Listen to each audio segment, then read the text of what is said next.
এ আপনারা কি করছেন? মায়ের সামনে কার জয়ধ্বনি দিচ্ছেন? এ তো ঘোর পাপ।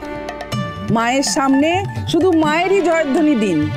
জয় মা মুন্ডমালিনী জয়, জয় মা মুন্ডমালিনী জয়, জয় মা মুন্ডমালিনী জয়, জয় মা মুন্ডমালিনী জয়, জয় মা মুন্ডমালিনী জয়, জয় মা মুন্ডমালিনী জয়।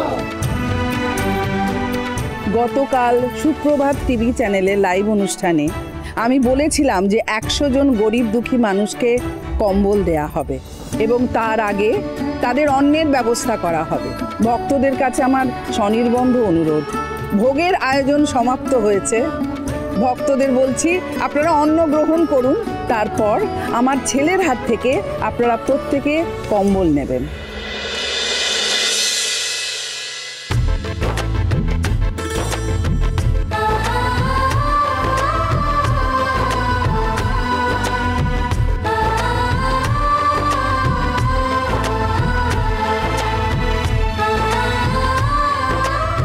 নমস্কার।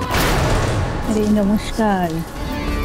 কাল তো আপনার সাজেশন নিয়ে দারুণ ধামাকা হয়েছে। বিনু আর মোহিনী মায়ের ব্যাপারটা কিন্তু পাবলিক ভালো খেয়েছে আর ভিউজও ভালো হয়েছে। আরে কোথায় শাড়িটা নিয়ে আয়, এক্ষুনি পরবো তো, লাইভ শুরু হয়ে যাবে।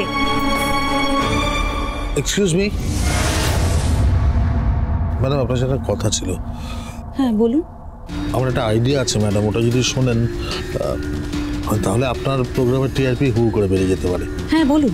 বলছিলাম যে আজকের লাইভ অনুষ্ঠানে যদি মোহিনীমাকে প্রশ্নটা ওনার পুত্রবধূ বিনুকে দিয়ে করান, সাক্ষ্য মোহিনীমাকে যখন তার বৈষ্ণব পুত্রবধূ জনতার প্রতিনিধি হয়ে প্রশ্নগুলো করবে, ভাবুন। আরে এ তো দারুণ ব্যাপার। ঠিক আছে, মোহিনী মা রেডি হয়ে এলে আমি বলছি। না না না না, এই ভুলটা ভুলেও করবেন না।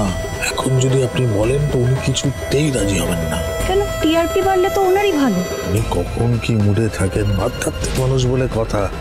দেখুন, মাঝখান দিয়ে ভালো কাজটাই হবে না। আপনাকে কায়দা করে রাজি করাতে হবে। আপনি যদি অনুষ্ঠান চলাকালীন এই চমকটা দেন, তাহলে কিন্তু মোহিনীমা আপনার আবদার ফেলে দিতে পারবে না। আজকেও কিছু টিপ দিন না দাদা। চোখ কান খোলা রাখুন, তখন কি ঘটে যায় কিছু বলা যায় না।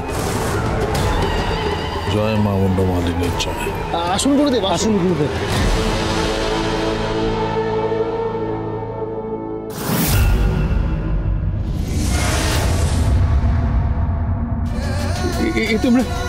তোমরা কোথায় আমায় নিয়ে এলে? কোথায় নিয়ে এসছো তোমরা? আমার ক্ষমা করো গুরু ভাই, ক্ষমা করো। এই বাড়িতে আমি কিছুতেই করতে পারবো না, কিছুতেই। কিন্তু গুরুদেব, এখানে যে কম্বল দান করা হবে, আর আপনার কাল থেকে হঠাৎ জ্বর এসেছে, আর এই শরীরে তো আপনি পালাগান গাইতে পারবেন না। এখানে অন্তত একবেলার খাবার পাওয়া যেতে পারে, আর সাথে একখানা করে কম্বলও। আপনার শোয়ার জন্য তো গায়ে দেওয়ার মতন কিছুই নেই গুরুদেব। দেখো, ভগবানের কৃপায় কিছু না কিছু আমাদের নিশ্চয়ই জুটে যাবে, এত চিন্তা করো না। চলো চলো, অন্যত্র চলো চলো। কিন্তু গুরুদেব, এখানে অন্ন গ্রহণ করতে আপনার কি কোনো আপত্তি আছে?